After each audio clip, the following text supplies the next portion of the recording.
Tercera parte. ¿Cómo se reconoce que una inspiración procede de Dios? Ahora llegamos a la cuestión más delicada. En esa confusa y frecuente multitud de pensamientos, emociones y sensaciones que nos habitan interiormente, ¿cómo reconocer las inspiraciones que tienen su origen en Dios?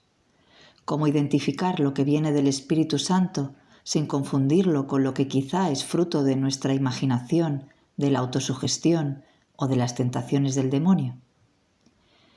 Evidentemente no existe una respuesta automática. Nuestro yo y las diferentes influencias de orden psicológico o espiritual que actúan sobre él forman un universo demasiado complejo como para reducir el discernimiento de las mociones del Espíritu Santo a algunas reglas que bastaría aplicar mecánicamente. Sin embargo, podemos hacer algunas reflexiones y formular ciertos criterios que nos permitan orientarnos. Estos criterios no nos harán lograr una infalibilidad que no existe en esta materia, aunque bastan para ir adelante, incluso si a veces lo hacemos a tientas, y para hacer posible una colaboración cada vez más estrecha entre nuestra libertad y la gracia divina. La adquisición progresiva de un sentido espiritual. Antes de pasar revista a los criterios que nos permitan identificar las mociones del espíritu, desearíamos hacer una importante puntualización. En definitiva, lo que nos permitirá reconocer con mayor facilidad y prontitud las mociones divinas y corresponder a ellas es el desarrollo en nosotros de una especie de sentido espiritual que es inexistente o muy tosco en el comienzo de la vida, pero que puede afinarse mucho gracias a la experiencia y sobre todo a la fidelidad en nuestro firme caminar en seguimiento del Señor.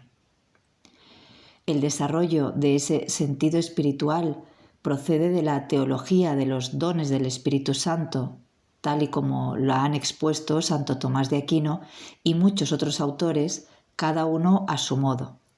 No entraremos en ello ni hablaremos con detalle de los diversos dones del Espíritu Santo, pues complicaría nuestra exposición, que pretendemos hacer lo más sencilla posible.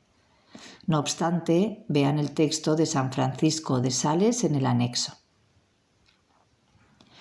Este oído espiritual es una especie de aptitud para descubrir la voz única y reconocible de Jesús entre todas las múltiples y discordantes voces que se dejan oír en el interior de nosotros mismos. Ese sentido es una como familiaridad amorosa que nos hace distinguir, cada vez con mayor facilidad, la voz del esposo en medio del concierto de los sonidos que se presentan a nuestros oídos. El Espíritu Santo utiliza un tono de voz para cada uno, un timbre que le es propio, con una dulzura y una fuerza, una pureza y una claridad especial que, cuando estamos acostumbrados a oírlo, nos permiten reconocerlo casi con toda seguridad. Por supuesto, el demonio, mono de imitación de Dios, tratará en alguna ocasión de imitar la voz del esposo. Pero si, gracias a esa familiaridad amorosa y a la búsqueda constante y pura de la voluntad divina, estamos realmente habituados a ella, reconoceremos fácilmente la otra que, por bien imitada que esté, desafina en alguna parte y por tanto no es la voz de Dios. En el Evangelio de Juan, Jesús nos promete que el Espíritu Santo se nos dará progresivamente. Hablando de sí mismo como del buen pastor, dice así: «Las ovejas me siguen porque conocen mi voz, pero no siguen a un extraño, sino que huyen de él, porque no conocen la voz de los extraños». Juan 10, 4-5. Criterios que permiten decir que una inspiración viene de Dios. Ese sentido espiritual necesita basarse en criterios de discernimiento para formarse progresivamente. Criterio externo. Dios no se contradice. Existen cierto número de criterios que podríamos llamar externos a los que deben ajustarse las inspiraciones para poder identificarlas como venidas de Dios. En especial, esos criterios permiten eliminar como no procedentes de Dios algunas pseudoinspiraciones que se nos presentan. Estos criterios se desprenden sencillamente de la coherencia de Dios. El Espíritu Santo no puede inspirarnos algo que sea contradictorio con su voluntad, tal y como se expresa por los medios más usuales: la palabra de Dios, la enseñanza de la Iglesia y las exigencias de nuestra vocación. Coherencia con la Sagrada Escritura y la enseñanza de la Iglesia. Una inspiración divina no puede incitarnos a hacer algo que esté en contradicción con lo que la palabra de Dios nos enseña y nos pide. Y no una palabra de Dios entregada a la fantástica interpretación de cada uno, sino la Sagrada Escritura como nos ha sido transmitida y explicada por el magisterio de la Iglesia. Por ejemplo, una inspiración no puede pedirme realizar unos actos que la Iglesia considera inmorales. En consecuencia, las auténticas inspiraciones irán siempre en el sentido de un espíritu de obediencia a la Iglesia. Indudablemente, no sería de inspiración divina el comportamiento de un religioso que desobedeciera a sus superiores, o un obispo al Santo Padre, aunque el fin fuera loable en sí. Cita: cuando Dios arroja sus inspiraciones en un corazón, la primera que Él comunica es la de la obediencia. Del Tratado del Amor de Dios de San Francisco de Sales. Coherencia con las exigencias de mi propia vocación. De mi vocación particular, como persona casada, consagrada, padre, sacerdote, etc., y de las circunstancias de mi vida, obligaciones profesionales, etc., se deriva todo un conjunto de exigencias que constituyen la voluntad de Dios para mí. Una inspiración no puede pedirme algo que esté en contradicción manifiesta con lo que antes se llamaba los deberes de Estado.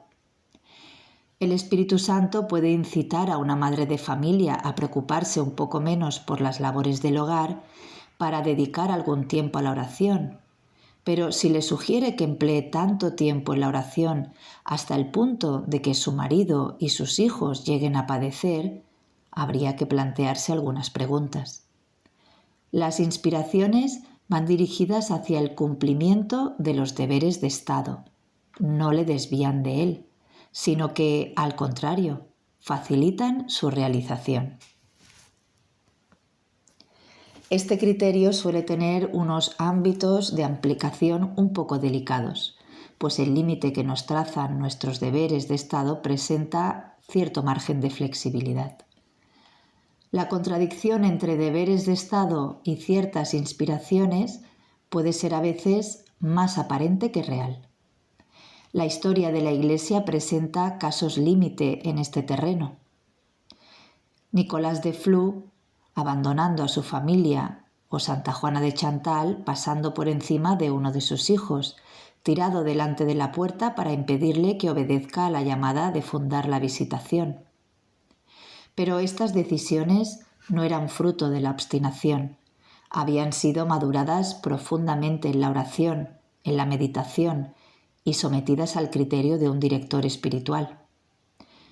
Suele ocurrir que nuestros deberes familiares o profesionales sean un cómodo pretexto para no obedecer a las inspiraciones del Espíritu Santo, pero este criterio de coherencia entre ellas y las exigencias propias de nuestra condición es importante, y el hecho de tomarlo en consideración puede evitar numerosas ilusiones espirituales. Criterio interno. El árbol se conoce por su fruto. El criterio de discernimiento más importante es el que nos da el mismo Jesús en el Evangelio. El árbol se conoce por su fruto. Si obedecemos, la inspiración divina será fecunda y dará frutos buenos, frutos de paz, de alegría, de caridad, de unidad, de humildad. Una inspiración que procede de nuestra carne o del demonio será estéril, es decir, dará frutos negativos, tristeza, amargura, soberbia, etc. Este criterio es muy importante, pero presenta un grave inconveniente. Solo se aplica después de los resultados. Una vez que hemos llevado a cabo la decisión, valoramos sus consecuencias. Sin embargo, en la práctica preferiríamos evidentemente tener unos criterios que nos permitieran evitar los errores y por lo tanto saber si una inspiración es de Dios o no antes de adoptarla. A pesar del inconveniente citado, este criterio no es del todo inútil. En primer lugar, porque permite adquirir experiencia y luego porque incluso antes de poner en práctica la decisión, se pueden manifestar ya algunos frutos en nuestro interior, frutos de paz, de alegría, etc. Adquirir la experiencia. Hemos dicho anteriormente que nuestra capacidad concreta para reconocer las mociones del espíritu proviene de la adquisición de una especie de sentido espiritual. Este último es un don de Dios, pero se desarrolla y se afianza también gracias a la experiencia. Al constatar el resultado obtenido tras ciertas decisiones, fruto de lo que pensamos ser inspiraciones, con frecuencia estaremos en condiciones de darnos cuenta de si nuestra idea procedía de Dios o si era solamente producto de nuestra psicología. Eso no siempre es agradable para nuestro orgullo. No nos gusta mucho reconocer que nos hemos equivocado, pero hay que pasar por ello. Hemos de saber que en la vida espiritual, incluso si estamos llenos de buena voluntad y seguros de que Dios nos asiste con gran fidelidad, en ningún caso estamos dispensados de la experiencia de un cierto aprendizaje que implica tanteos, éxitos y errores. Dios ha querido que las cosas sean así. Es una ley humana de la que nadie está exento, ni siquiera la persona más espiritual. Si, confiando en que todo es gracia, recibimos con humildad las lecciones de la experiencia y continuamos adelante sin desanimarnos, se creará en nosotros una mayor seguridad de juicio, que nunca llegará a la infalibilidad que no existe en este bajo mundo. Así pues, la experiencia de los resultados objetivos de las confirmaciones o invalidaciones fruto de los hechos, así como del estado interior en el que nos dejan algunas de nuestras decisiones, si nos dejan serenos, humildes y alegres o si nos dejan tristes, inquietos o tensos, nos permitirá aprender a distinguir mejor lo que viene de Dios y lo que viene del demonio, de nosotros mismos, de nuestros rasgos de carácter, de nuestras inclinaciones, etc. Discernimiento de los espíritus. La experiencia de la Iglesia y de los santos expresa una ley general. Lo que viene del espíritu lleva consigo alegría, paz, tranquilidad de espíritu, dulzura, sencillez y luz. Al contrario, lo que viene del espíritu del mal acarrea tristeza, desconcierto, inquietud, agitación, confusión y tinieblas. Esas señales de buen y mal espíritu son ciertas en sí mismas. La paz, la alegría, etc., son frutos seguros del Espíritu Santo, pues el demonio es incapaz de provocarlos de un modo duradero. En cambio, el desconcierto y la tristeza son pruebas ciertas del mal espíritu, pues el Espíritu Santo no puede ser el origen de ellas. Entre todas esas señales de buen y mal espíritu, la más característica es la que se refiere a la paz.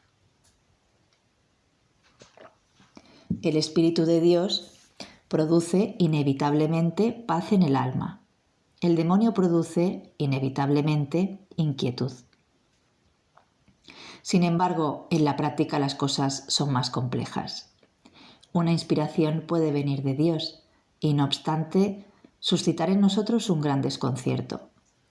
Pero ese desconcierto no tiene su origen en la inspiración, que en sí misma, como todo lo que procede del Espíritu de Dios, es dulce y pacífica.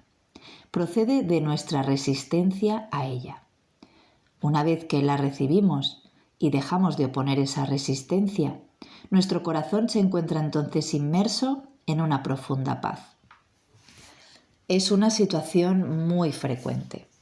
Algunas inspiraciones de la gracia, cuando nos atañen, chocan en nosotros con resistencias más o menos conscientes y profundas, despiertan temores humanos, recuperan el apego a ciertas costumbres, etc.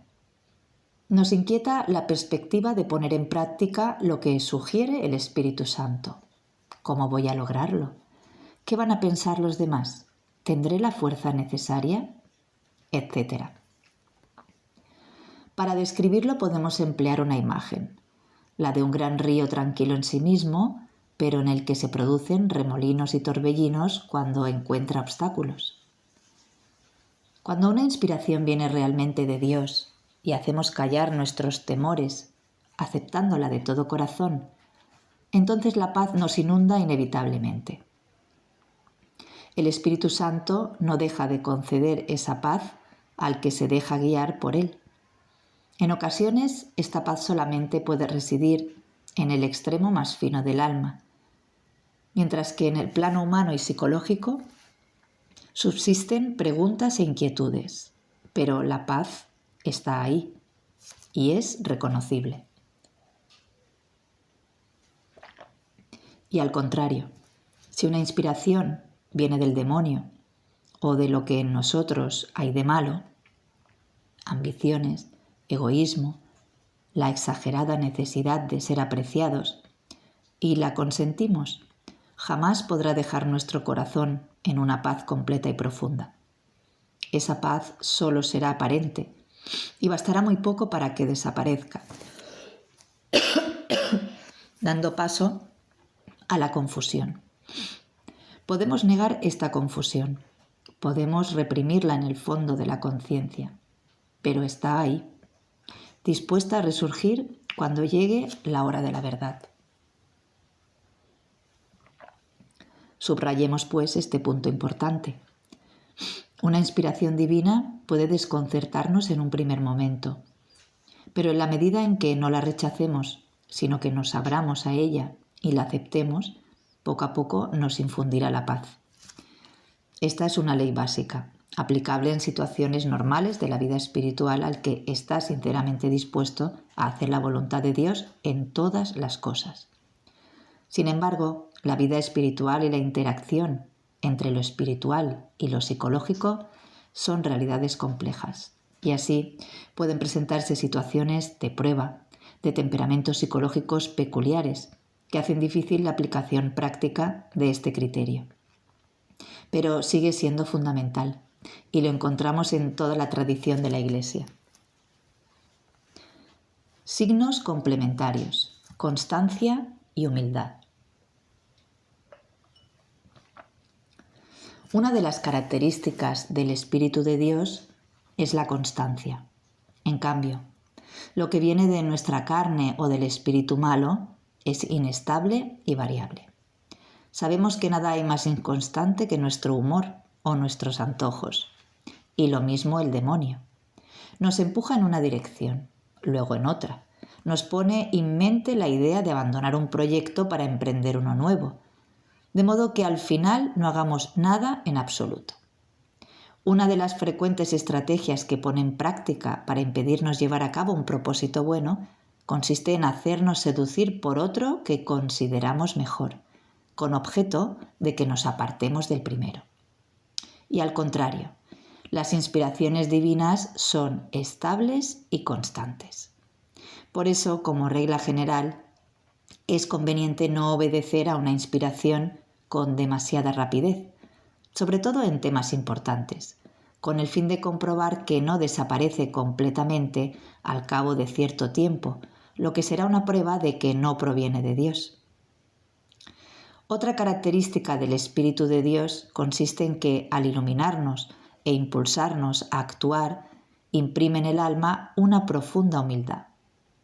Nos hace obrar el bien de tal modo que nos sintamos felices al hacerlo, pero sin presunción, sin vanagloria ni autosatisfacción.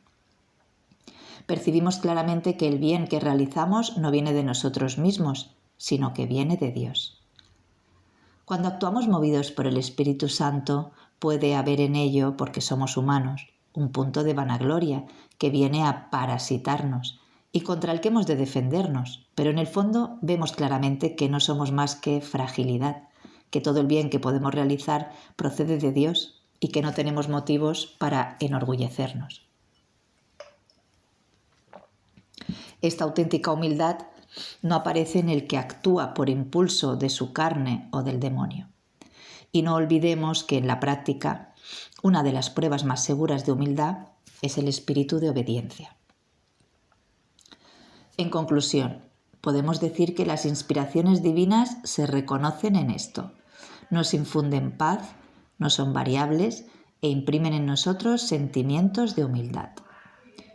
Hagamos ahora unas reflexiones complementarias sobre el tema del discernimiento de la voluntad de Dios. Continuará.